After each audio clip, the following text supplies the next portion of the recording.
Bonjour à tous, bonjour à toutes et merci d'être présents ce matin, nous suivre sur KTV, Kwezi FM et le live Facebook de KTV. Ce matin, c'est Saïd Mohammadi que nous recevons sur ce plateau pour parler de ce sujet brûlant, comme on vous le disait, c'est le SMEAM. Saïd Mohammadi, bonjour et bienvenue. Bonjour Kamar, bonjour à toutes et à tous. J'aimerais d'abord avec vous revenir un peu sur la santé financière du SMEAM. On a entendu récemment, on nous dit il y aurait un déficit, on a mal géré, il y a eu une mauvaise gestion aujourd'hui. Et d'ailleurs, ceux qui sont dans le camp opposant, avec qui vous êtes aujourd'hui en guéguerre quelque part, nous disent c'est à cette nouvelle équipe de venir payer les pots cassés de Saïd Mohammadi Bavi. Qu'est-ce que vous répondez par rapport à cette situation financière? Alors, la situation financière de SMEAM actuelle résulte de plusieurs facteurs. Tout d'abord, j'aimerais qu'on revienne un peu plus en arrière. Faut savoir que le syndicat des eaux et d'assainissement de Mayotte est un syndicat d'investissement. Ce n'est pas une collectivité ordinaire telle que la mairie de Mamoudzou ou d'autres collectivités. En un mois, le syndicat des eaux peut être à plus de 10 millions de déficit, puisque le syndicat des eaux lance les travaux, donne l'argent et puis par la suite se fait rembourser, soit par des financements ou alors par des emprunts. Il y a eu des conventions caduques qui ont été signées avec l'État et le département. Aujourd'hui, ces conventions caduques ces sous qui n'ont pas été versés au syndicat des eaux, fait qu'aujourd'hui, la santé financière du syndicat des eaux est à plus de 20 millions d'euros de déficit. Vous avez le département qui aurait dû verser plus de 5 millions d'euros de conventions au SMEAM, qui ne l'a pas fait. Vous avez également l'État qui est redevable au syndicat des eaux à hauteur de entre 10 et 15 millions d'euros. Par la suite, vous avez des travaux qui ont été validés, mais qui n'ont pas encore été lancés, justement. L'ensemble de des sous que j'ai précédemment cités sont des travaux qui ont été réalisés, dont le SMEAM attend que l'État reverse les sous. Faut savoir également que avant 2014, avant que Moussa Mohammadi Bavi arrive au syndicat des eaux, il y avait déjà une situation financière assez délicate, puisque le syndicat des eaux était sous tutelle financière de l'État jusqu'en 2016. Moussa Mohammadi Bavi, en arrivant au syndicat des eaux, a repris le travail qui a été précédemment mis en place par feu Maurida Soula et a redressé les comptes du syndicat des eaux. En 2016, souvenez-vous, le syndicat des eaux avait eu les félicitations de la Cour des comptes, notamment par rapport à cette situation financière sur laquelle elle venait. Donc aujourd'hui, le plan d'emprunt tel qu'il est réalisable et envisagé est de 35 millions d'euros. Ce plan d'emprunt, encore une fois, prend en compte les conventions caduques qui ont été signées avec l'État à hauteur de 20 millions d'euros et les 5 millions d'euros qui ont été signés avec le département mais n'ont toujours pas été reversés dans les caisses du syndicat des eaux. Lorsque j'entends l'équipe du maire de Bonrabo parler d'un prêt de 80 millions d'euros, je m'étonne puisque... Non, mais c'est 40 c'est 35 pour le trou et 40 pour le futur. Je m'explique. Lorsque j'entends parler de 80 millions d'euros, je m'étonne puisque le syndicat des eaux ne peut pas aller jusque-là. Aujourd'hui, on parle de cet emprunt, non pas parce que les syndicats des eaux a une situation financière catastrophique, comme il a pu être dit dans vos médias ou dans d'autres, mais tout simplement... qu'il a dit par rapport au rapport, que c'est catastrophique. Cet emprunt de 80 millions d'euros tel qu'il a été présenté par l'équipe d'en face a été dit simplement parce que aujourd'hui l'équipe actuelle à la tête du syndicat des eaux n'a pas la légitimité d'aller à Paris et réclamer le dû que l'État aurait dû perçu, puisque souvenez-vous il y a des affaires en cours actuellement aux mains de la justice. D'ailleurs, la justice se prononcera le 6 octobre prochain par rapport à cette question de présidence et de vice-présidence. Souvenez-vous, le contrôle de légalité a rejeté quand même la délibération nommant les vice-présidents au SMEAM. Comment voulez-vous que des élus au SMEAM aujourd'hui aillent aillent en métropole ou rencontrer les ministres si l'État ne reconnaît pas leur légitimité à la tête de cette institution. Donc la solution facile qui a été retenue, c'était tout de suite de parler d'emprunt. Mais ça, vous affirmez que l'État ne reconnaît pas. L'État ne reconnaît pas, puisque derrière, vous avez le contrôle de légalité qui a rejeté, encore une fois, la délibération sur la nomination et le nombre des vice-présidents. Si monsieur le maire de Bonne-Rabois voulait, à mon sens, rétablir rapidement la situation, il fallait simplement inscrire à l'ordre du jour du précédent conseil syndical l'élection des vice-présidents et la régularisation des élections pour qu'il puisse avoir la légitimité d'aller poursuivre les discussions qui ont été entamées par Moussa Mamadi Bavi. Je me rappelle encore une fois, lors de tout début de la crise de l'eau, Moussa Mamadi Bavi avait rencontré Dominique Sorin, ancien directeur de cabinet de la ministre et ancien préfet de Mayotte. Des travaux et des négociations ont été enclenchés dans ce sens. Il y a eu 4 rencontres, puisque Moussa Mamadi Bavi déteste prendre l'avion, il a peur de prendre l'avion. Il y a eu 4 rencontres à Paris. J'avais cru entendre parler de billets d'avion et autres. Oui. Le gars a pris l'avion que 4 fois. Non, mais il y a quand même eu des billets d'avion. Ce que je veux dire par là, c'est oui, mais que... le rapport des comptes Ce que je veux dire par là, monsieur, c'est que... ne triche pas. Il dit, voilà, il y a eu Je ne dis pas. Il y a eu des dysfonctionnements, il y a eu des salaires extrêmes, lorsque il y a eu des vous... postes, il y a eu des voitures on reviendra, aussi. si vous le souhaitez, on reviendra point par point par rapport à ce qui a été dit sur vos plateaux. S'agissant de billets d'avion, le seul déplacement qui n'a pas été justifié, à mon sens, et par rapport aux documents présents au syndicat des eaux, il me semble que c'était le voyage de monsieur Mahmoud Mdala.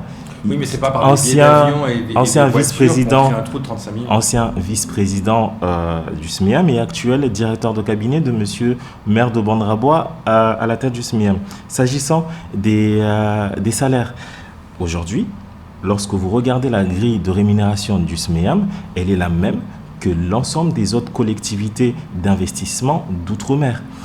Comment voulez-vous aujourd'hui que les Mahorais à diplôme égal ne soient pas payés de la même manière que leurs homologues en outre-mer? Les agents du syndicat des eaux ne sont pas surpayés par rapport à leurs homologues d'outre-mer, mais ils ont le même salaire, tout simplement.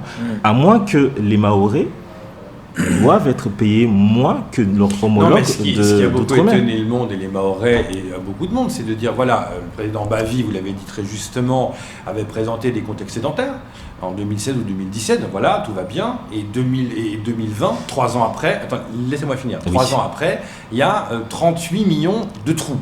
Et que maintenant, il faut, devoir emprunter parce qu'il faut pouvoir payer ces trous, et de 2, qui va payer, c'est les in fine, au bout de la chaîne, ça va être probablement les Mahorais parce que l'eau va augmenter. Donc vous pouvez bien comprendre que les Mahorais se disent, attendez, en 2016-2017, on dit que les comptes sont excédentaires, ils vont bien, et en 3 ans, il y a eu 35 millions de disparus, ils sont passés où? Parce que vous dites, voilà, on doit de l'argent, mais d'après les comptes, c'est 25, il en manque 10. Il dit, mais ils sont passés où? Où est passé cet argent? Waouh! Comprenez la réaction des gens. D'accord, je reprends puisque il me semble qu'il y a certaines choses qui peut-être vous échappent. Lorsque Moussa Mamadi Bavi est arrivé au syndicat des eaux, il y avait la tutelle de l'État. Il n'y avait pas de sous dans les comptes. Oui, mais ça vous l'avez dit. Moi, je ne veux pas parler de ça. Je parle de 2017, quand il a dit que... Alors, prenons le prêteur 2017, jusqu'en 2001. Prenons ces 3 ans-là. 2017, il dit, c'est bon, c'est excédentaire, tout va bien. 2020, on nous dit, il y a 38 millions de trous. Donc, en 3 ans, il y a eu 38 millions de trous. Entre-temps, vous avez les rapports de la CRC, la Cour régionale des comptes, qui ont demandé au syndicat des eaux de retirer sur les financements, sur le budget du SMEAM, les conventions caduques qui ont été signées avec l'État. Ce que je veux dire par là, c'est qu'à la date d'aujourd'hui, l'État et le conseil départemental doivent plus de 20 millions d'euros au syndicat des eaux, puisque des travaux ont été... Et les 18 millions autres, ils sont où? Les 18 millions, ce sont des conventions pour des travaux qui n'ont pas encore été réalisés.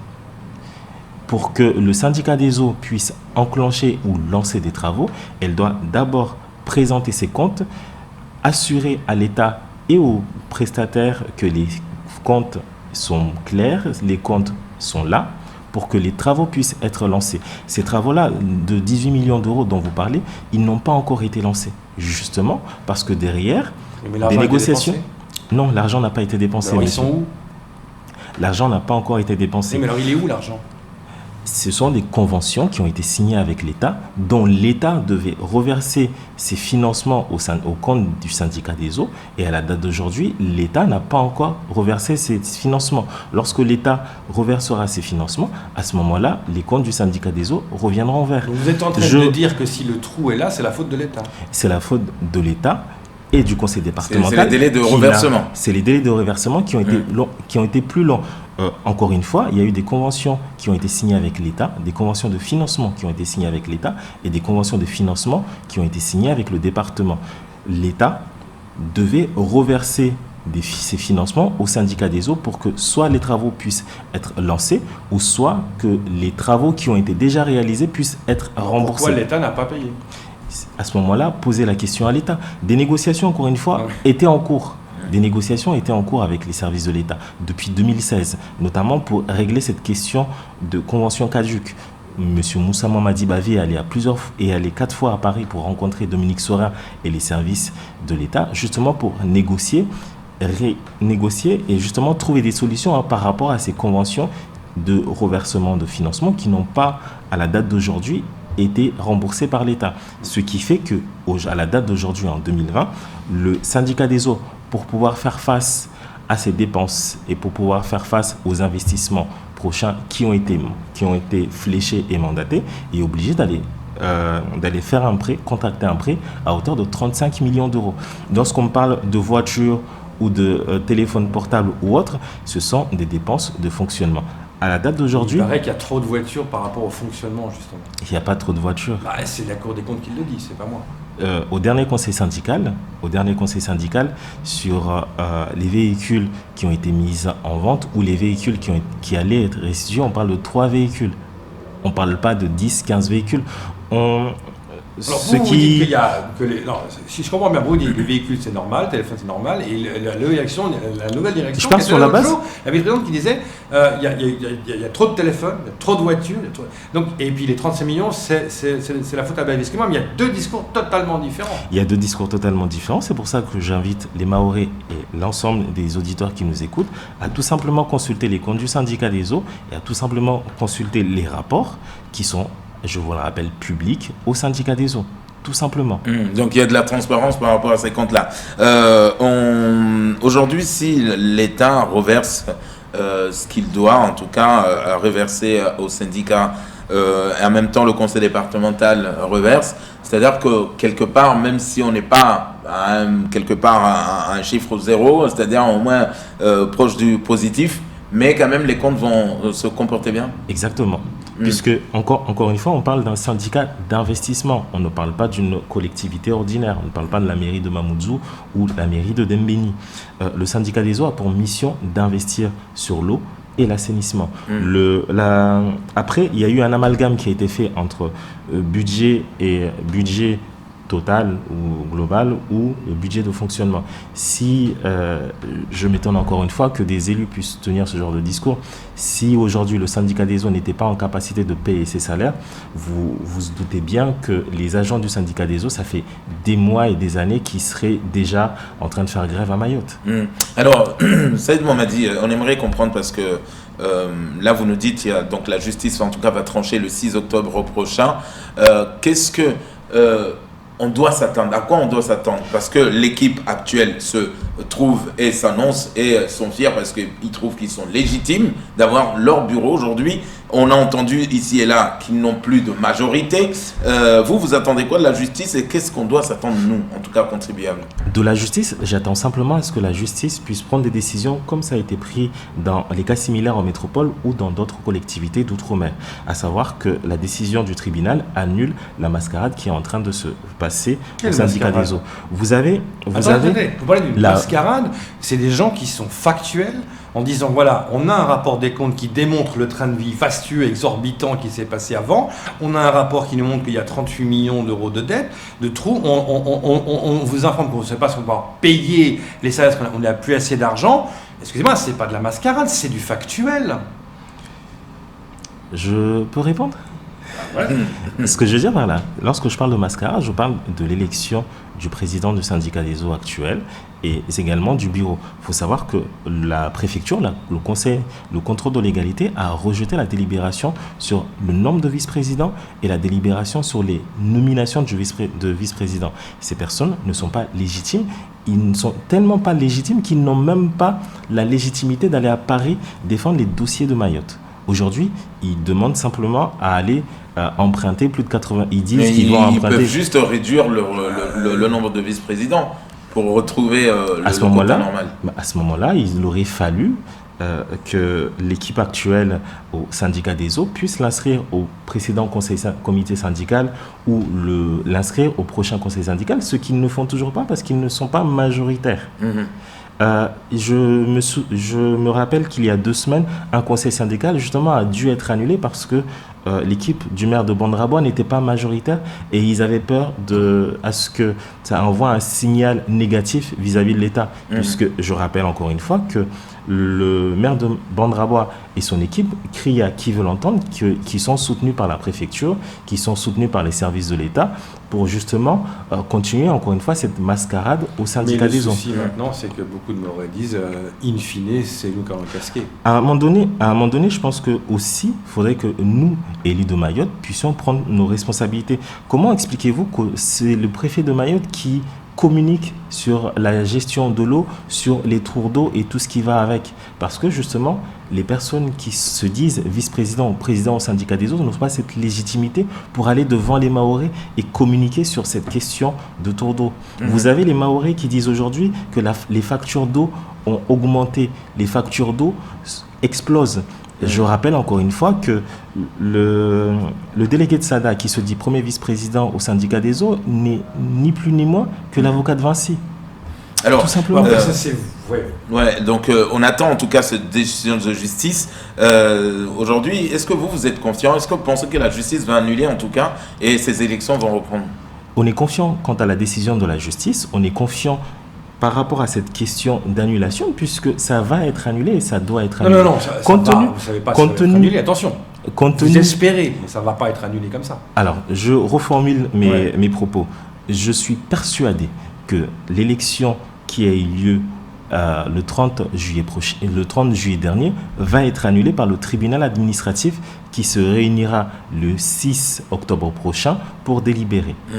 Et qu'est-ce qui va se passer ensuite? C'est-à-dire qu'aujourd'hui, vous, parce qu'on le sait qu'il y a ceux qui finalement ne supportent plus aujourd'hui Saïd Mohamadi Bavi, il y a ceux qui disent quand même il a été un bon, il nous fallait quelqu'un comme lui à la tête du SMEAM.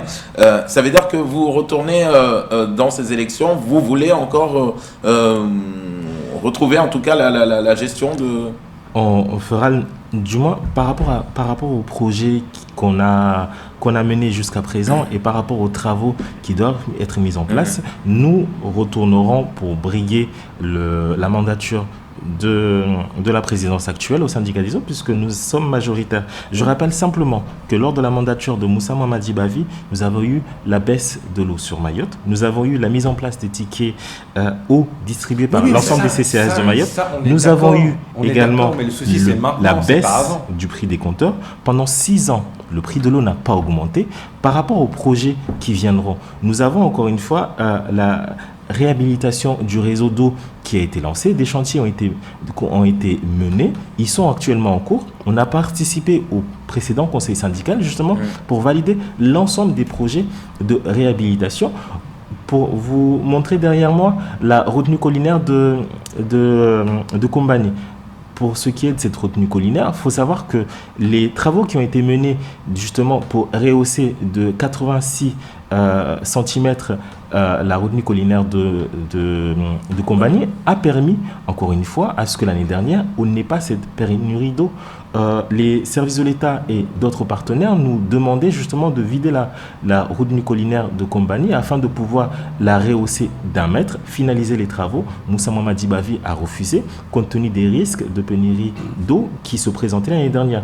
Il a proposé à ce que la consommation de l'eau puisse s'étaler normalement pour que ces travaux puissent être finalisés. Aujourd'hui, ces travaux sont en cours de finalisation et la retenue collinaire de Kombani va gagner plus d'1 mètre de profondeur, ce qui va permettre de sécuriser la consommation des années prochaines.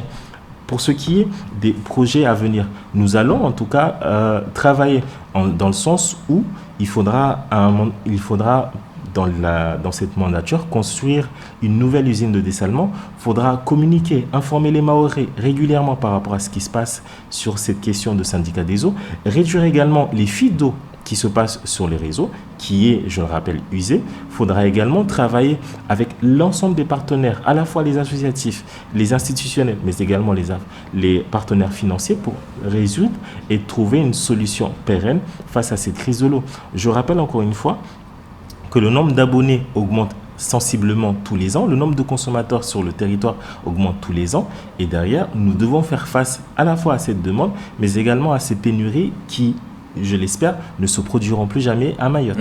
Pour finir, Saïd Mohammadi, le camp adverse dit ils ont le soutien des services de l'État. Vous avez le soutien de qui ? Je pars sur la base où le préfet de Mayotte n'est pas un politique. Le préfet de Mayotte est en place justement pour faire la politique, pour mettre en place la politique de l'État. À part si le préfet de Mayotte est candidat aux élections au SMEAM, ou alors si le préfet de Mayotte ne supportait pas Moussa Mamadi Bavi, il l'aurait fait par écrit, on l'aurait expliqué à Moussa Mamadi Bavi qu'il ne le soutient pas. En tout cas, nous avons confiance en nos institutions, nous avons confiance à la fois au service de l'État, mais également à la justice.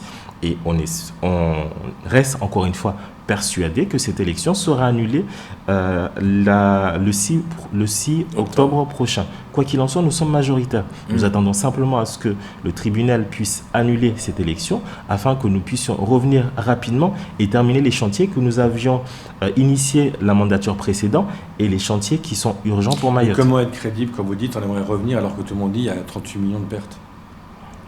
Non, vous voyez, je sais, je ne vais pas revenir là-dessus, mais on a compris votre calcul, mais je vous dis ce que les gens... Quoi qu'il en soit, ces 30 millions de déficit, comme vous l'expliquez, pour pouvoir négocier avec le service de l'État, il faudrait qu'on ait un minimum de crédibilité face au ministère, face à n'importe quel service de l'État. Aujourd'hui, je reviens encore une fois, l'équipe actuelle en place au syndicat des eaux n'a aucune légitimité puisque les délibérations qui les nomment sont de toute manière rejetées par les services de l'État eux-mêmes. Comment voulez-vous que ces personnes aillent au ministère pour défendre les dossiers de Mayotte ? Des négociations, en tout cas, ont été menées pendant toute la mandature avec les ministères afin de justement rétablir cette situation financière. Des conventions caduques ont été signées avec les services de l'État. Les services de l'État sont redevables de plusieurs millions d'euros au SMEAM. Des négociations sont en cours. Maintenant, 6 octobre, la justice dit non, le clan Bavi, vous avez tort, on garde la CAF actuelle. Vous faites quoi ? Quoi qu'il en soit, nous restons confiants par rapport à... Vous faites quoi ? À ce moment-là, nous travaillerons pour l'intérêt des Mahorais. Quoi qu'il en soit, cette situation actuelle ne s'est jamais produite en France métropolitaine et dans d'autres territoires d'outre-mer. À chaque fois que ça s'est produit, à chaque fois que des personnes ont assiégé un syndicat ou une autre collectivité, le tribunal a tranché toujours en faveur de l'équipe Moussa Mamadi Bavi. Du moins, toujours en faveur de l'équipe qui est du côté de la loi. Merci. Alors, Saïd Mamadi Bavi.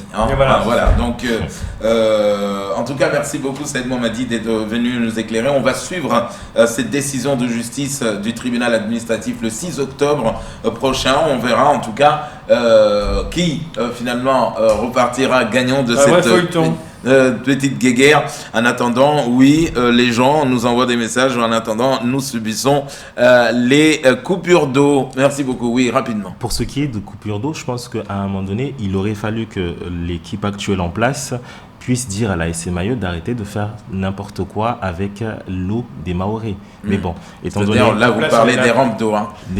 Je parle des rampes d'eau, je parle également des coupures d'eau. Donc, le calendrier des coupures d'eau est respecté par le délégataire, mais derrière, on va au-delà de ce qui était prévu. Beaucoup de Mahorais souffrent par rapport à cette question de l'eau, mais j'ose espérer que l'avocat de Vinci, M. Swahili, pourra expliquer à son client qu'il est nécessaire de faire en sorte à ce que les Mahorais puissent avoir de l'eau, tout simplement. Voilà, ça sera tout pour ce temps de parole.